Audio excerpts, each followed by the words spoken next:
Drame Amman. L'histoire se passe dans la capitale de la région du Tonki, Amman, à l'ouest de la Côte d'Ivoire. Un père, le vieux Zoumana, boucher de son état, n'a pas pu supporter l'acte délictueux de son fils, surnommé Mek, et a succombé d'un infarctus. Dans le quartier de Grand-Gébapleu, dans la ville de Man, Mek, le fils du vieux Zoumana, est bien connu et s'est rendu plusieurs fois coupable de cas de vol.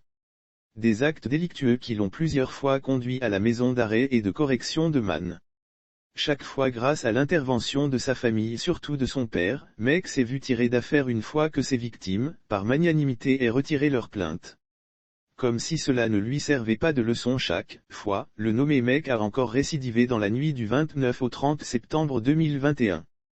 Comme rapporté à Coassi par des témoins de l'affaire, dans la nuit du lundi 27 au mardi 28 septembre 2021, le jeune Mek, d'une trentaine, a cambriolé un magasin de vente de vêtements qui l'a conduit au commissariat. Un acte qui l'a conduit à la maison d'arrêt. Là encore, la victime du vol, qui connaissait la famille de Mek, a dû abandonner sa plainte suite à des démarches entamées par le père du fils indélicat. Sorti d'affaire par son père, Mek va enfoncer le clou, avec cette fois-ci le vol des téléphones portables de ses frères, et sur le lendemain de sa sortie de prison.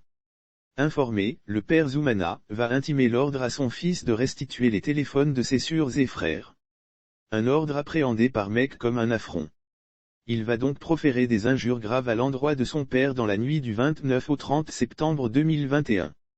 Le vieux Zoumana, n'ayant pas pu supporter ces injures de son fils indélicat, pique une crise qui met un terme au battement de son cœur et succombe d'un infarctus après avoir été conduit dans un hôpital.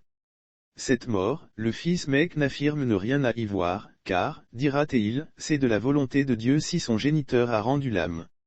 Ce décès du vieux Zoumana, inhumé le même jeudi 30 septembre 2021, occupe les discussions dans le quartier de Grand-Gébapleu, Amman.